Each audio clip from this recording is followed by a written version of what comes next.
नमस्कार मित्रांनो, आपलं पण एक यूट्यूब चॅनेल आहे का?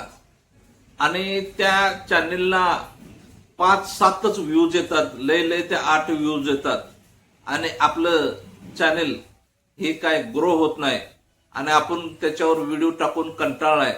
आणि आता सध्या आपली मनस्थिती अशी झाली की आपलं चॅनेल आपण चालू ठेवावं का बंद करावं. तर मित्रांनो, आज मी तुम्हाला या व्हिडिओच्या माध्यमातून एक व्यवस्थित आणि चांगली माहिती देणार आहे. कारण का की गेले 2-2.5 महिने मी देखील या माझ्या चॅनेलवर की कंटिन्युअस शॉर्ट व्हिडिओ आणि लॉंग व्हिडिओ असे दोन्ही व्हिडिओ टाकत होतो. आणि माझ्या निदर्शनास असे आले की माझे पण व्ह्यूज 7-8 व्ह्यूजच्या वर व्ह्यूज जात नाहीत. आणि मी पण निराश झालो आणि म्हणलं काही नाही, तर आता आपण ते युट्यूब चॅनेलच बंद केलेलं बरं.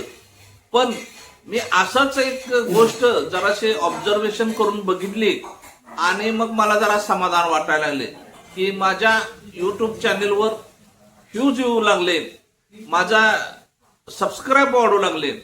तर मित्रांनो, काय आहे की आपलं हे चॅनेल आपण चालू केल्यानंतर पहिल्यांदा आपण एक लक्षात ठेवायचं की आपल्याला जर का दररोज एका विषयावर, म्हणजे जो कुठला तुम्ही विषय ज्या घेऊन व्हिडिओ करताय त्या विषयावर आपल्याला व्हिडिओ करता आला पाहिजे. आणि त्याच्यानंतरची दुसरी गोष्ट की आपला व्हिडिओ हा शेअर मात्र तुम्ही अजिबात करू नका. शेअर व्हिडिओ केल्यामुळे काय होतंय मित्रांनो, की तो शेअर केलेला जर का आपला मित्र असेल आणि कोण पण असेल, त्यांनी जर का व्हिडिओ बघितला नाही किंवा व्हिडिओ नुसता चालू केला आणि तो लगेच बंद केला, तर त्यामुळं काय होतंय की आपल्या व्हिडिओची कंप्लेट आपल्या व्हिडिओची सत्यानाश होती आणि आपली रीच फार कमी होती. भले आपल्या व्हिडिओला 5-7 व्ह्यूज येऊ देत सुरुवातीला, पण ते जेन्युइन असायला पाहिजे, म्हणजे आपले सबस्क्रायबर असायला पाहिजे, ज्याच्यामुळं काय होतंय की युट्यूब आपले व्हिडिओ परत पुढे पाठवतो. आणि पुढे पाठवलं की आता समजा की पहिल्यांदा आपला व्हिडिओ चालू झालाय आणि चालू झालाय तो व्हिडिओ 100 लोकांच्या पर्यंत पोहोचला जातो. त्यातल्या मी म्हणतो की 7-8 जणांनी तो व्हिडिओ बघितला आणि व्हिडिओ बंद केला तरी हा काय हरकत नाही.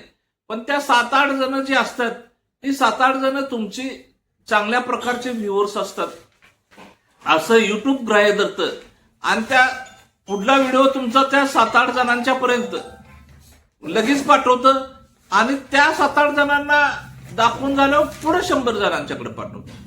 तर अशा प्रकारे व्हिडिओ हा आपला वाढत जातो, आपले सबस्क्रायबर वाढत जातात.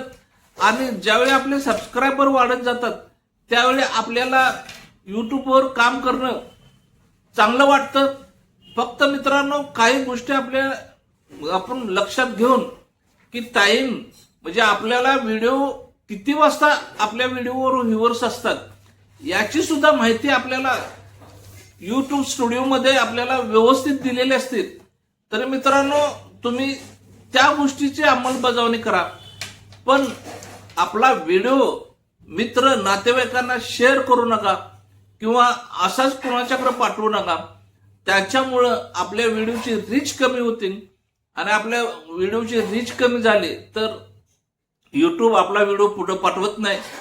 जेन्युइन तरीकेने तुमच्याकडे सबस्क्राईब आला पाहिजे, तो सबस्क्रायबर तुमच्याकडे भविष्यामध्ये टिकला पाहिजे. अशा पद्धतीचं जर का तुम्ही युट्यूबवर काम केलं तर निश्चितच माझ्याकरता तुमचं युट्यूब चॅनल सुद्धा ग्रो व्हायला काही म्हणजे अडचण येणार नाही. आणि युट्यूबवर व्हिडिओ बघताना आपण बऱ्याच जणांचा व्हिडिओ बघतो, त्यापैकी बऱ्याच जणांचं असं सगळ्यांचंच मत असतंय की असं झालं, तसं झालं. आता त्यांचं चॅनल मॉनिटायझेशन असते, मग ते परत ती माहिती का देतात? तर त्यांना त्या युट्यूबवर म्हणजे व्ह्युअर्स हवे असतात किंवा सबस्क्रायबर हवे असतात. तर आपण मित्रांनो, आपल्याला पण तेच हवं असते. आपण एखादी चांगली गोष्ट निवडा, मी आता जे ट्रेनिंग मध्ये आहे ती, आणि त्या गोष्टीवर आपण व्हिडिओ करायला चालू करा. फक्त लक्षात ठेवा की व्हिडिओची जी टायमिंग आहे ती व्हिडिओची टायमिंग एक वेळचीच असावी. म्हणजे समजा संध्याकाळी तुम्ही 5ला जर का व्हिडिओ टाकत असाल तर संध्याकाळी 5लाच व्हिडिओ टाकत चला, की त्याच्यामुळं काय होतंय की शक्यतो 5ला आपले व्ह्युअर्स म्हणजे युट्यूबवर जॉईंट असतात. त्यामुळं 5ला व्हिडिओ टाकणं कधीही चांगलं असतंय. आणि तुम्ही 5च्या दरम्यान व्हिडिओ टाकत जागा. आणि दिवसातून तुम्ही सबस्क्रायबरसाठी, फक्त सबस्क्रायबर मिळवण्यासाठी दिवसातून तुम्ही 4 युट्यूब शॉर्ट टाकत जावा. त्यामुळं आपले युट्यूब व्ह्युअर वाढले जातील.